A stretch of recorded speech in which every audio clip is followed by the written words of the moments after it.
Welcome to Cactus Canyon. My name is Jeremy Ageman with Pinball Mayhem, and this is the third video in a series that I like to call Making This Machine Play Great.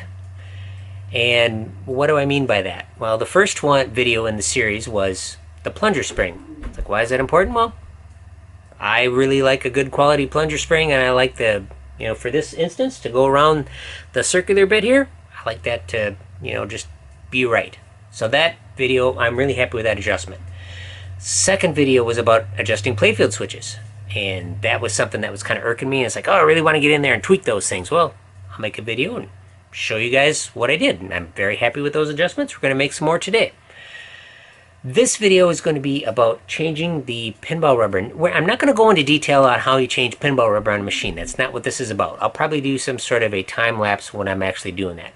But what I will do is I'll explain to you why I'm going with what I'm going with on this machine, and if there's any particular things you need to watch out for. So this is not a strict how-to video, but it just kind of, gives you some ideas and lets you know if there's any issues. So for this video, I reached out to Titan Pinball and said, hey, I'm going to be buying some pinball rubber, some of your pinball rubber products for this machine. Did you want to participate in the video at all? And they said, sure, we'll send you a t-shirt and some other swag. And due to the reason I'm telling you this is because A, I want to be above board with you guys, and B, YouTube rules dictate that I call this a sponsor video because they gave me a t-shirt. I did pay full price for all this rubber, but I am really happy with these Titans product. I first started using it, I don't remember what machine I first started using it on, to be perfectly honest. But the first where I really became aware of their products and whatnot is on Jungle Queen that I have here, and also Electra was a really good one where I really kind of went a little crazy with the colored stuff. But what I like about, for Jungle Queen, the Gottlieb I've got over the electromechanical, they have some really nice post caps, a lot of different colors, which is what I like. And for the Gottliebs, the flipper rubber is really nice, much better, my opinion, than the original stuff. So I'm going with that on this machine. I chose white, and that's just something I want to do. They've got a whole host of colors here that are really cool. Okay, here's an assortment of what I got. This is not all the rings I need for this particular machine, but I did pick up some of the translucent rubber, just to kind of try out around the slings or whatnot, just see what I think about it. This is a very popular product of theirs from what I understand. Some of my people on my stream say they really love these. So I decided to try those. I mainly just got the white. That has been working really good for me. We got a variety of sizes here, of course. Another thing I really wanted to try out, because some people on my stream were telling me, try these super shiny pinballs that they got. And I am really impressed with these, to be perfectly honest with you.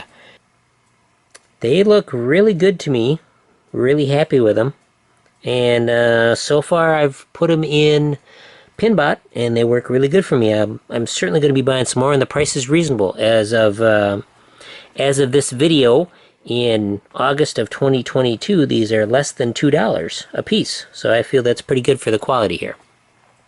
And on the bag they come in, it says, clean your balls! Seriously, they're oily! Use some alcohol or something. Super shiny pinballs. So, little humor there. This is a chart showing the various colors and sizes of rings they get. They include this with I'm pretty sure every order.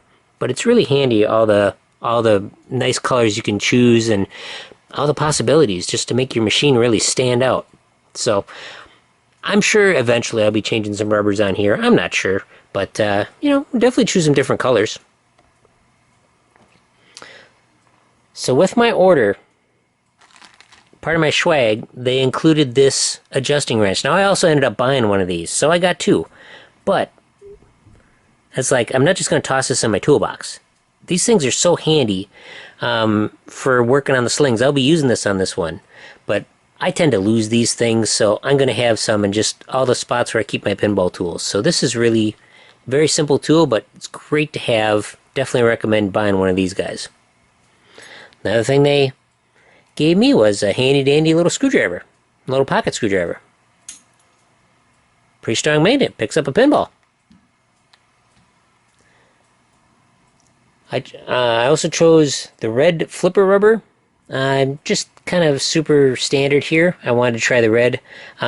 It's going to play the same as any of the other colors on here. All their colors play the same as far as their I just got their standard rubber they offer. They offer a couple different varieties, but standard bounce is what I went with. I've got some good lighting set up, and in the manual there is a rubber ring chart, which I will be referencing just to make sure that I'm putting the right one on. I'm going to double check this one back here. This is the mine right here. This is where the kicker is. Mine, the piece that's back here is awfully tight, and I might put a little looser one there. I'm just not sure. We'll see what happens when I get back there, because I definitely got to work on those switches back there. Some of the tools I like to use are a 1/4-inch socket set. I find it really helpful. Quarter-inch nut driver. This is a 5/16 nut driver. I may not use that, but nut drivers are handy to have as well. Another nice thing to have are these super thin, tiny wrenches. These are actually automotive wrenches.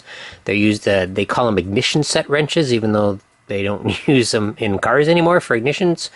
But really, really handy to have, and I'll be using those here today as well.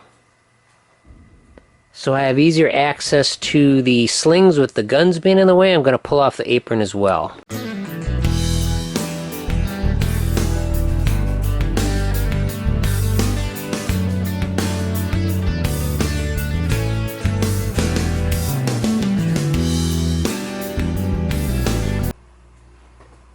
Another thing that's handy to have around is these little food containers.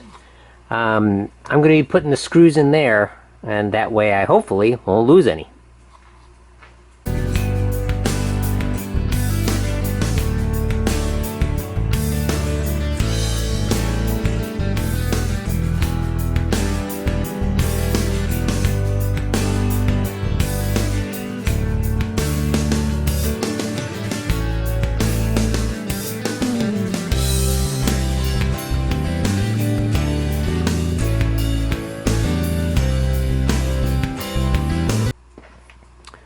Most of the newer rubber has a manufacturer name. This one says PL, and it also has a size, 2-inch. Titan rubber has the exact same thing. It says Titan here and 2. So that's another reason why I bought these clear ones, or translucent ones. Because over in this area, the ball doesn't contact underneath the guide here, but to protect the lights, they just use a rubber ring. So I thought I'd try translucent in that location.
First part of the rubber is on. It wasn't too difficult.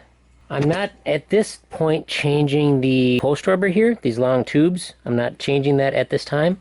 Time to move on to the back. Luckily there's not that much rubber on this pinball machine, so it's not too bad. This is just all a big metal rail going back. Same over on this side. The only other rubber next is back in the corner over there.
Okay, I wanted to show you this area. This is where I pulled off that black rubber.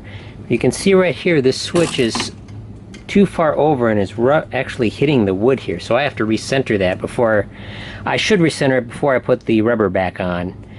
I don't necessarily have to, but it might be easier if I do that now. And I also didn't want to remove this ramp for the river rescue, although I certainly could have. If I were to do this again, I would remove it. But to get the rubber off, since this piece is all the way back against here, all I had to do was loosen it up here, pivot it a little bit, and it came right off. What I ended up doing was bending the switch bracket so it would make the switch line up better with the hole. There's actually a little bit of wood fiber on the switch from it, kind of grinding into the playfield a little bit on the side here. But I think this will work much better now.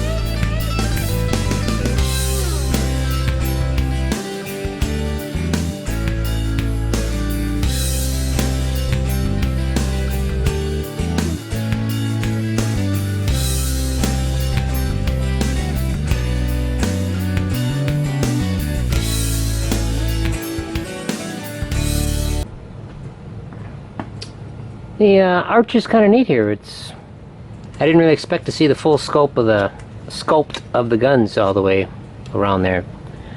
Pretty handy, pretty nice. There's your flashers. Of course, here's the wiring for the flashers.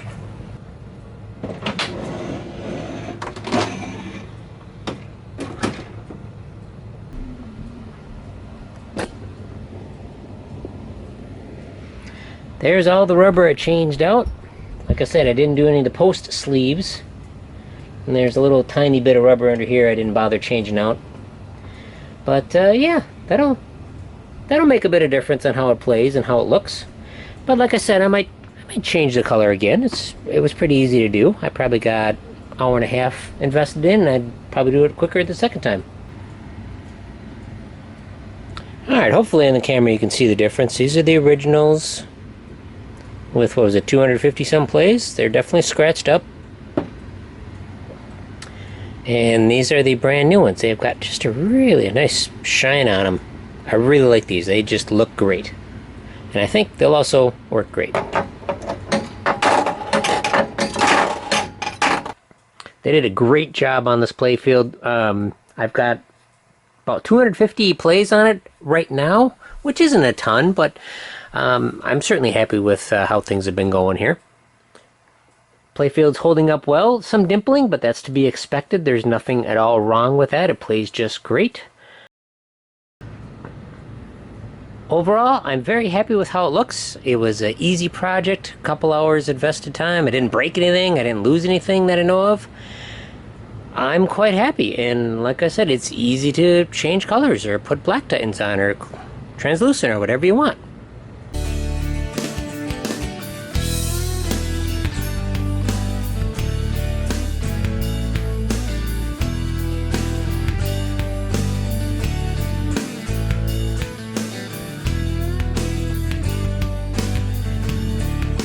Well, I hope you liked this third video in the series, and please subscribe and check out our other videos. I also do live streams. I'm streaming this one quite a bit now. Right now, every other week, but, you know, eventually I'll get bored of it and move on to my other stuff. But I got my other pins back there that I stream on the weekends, so hope you check me out. And thank you very much for watching.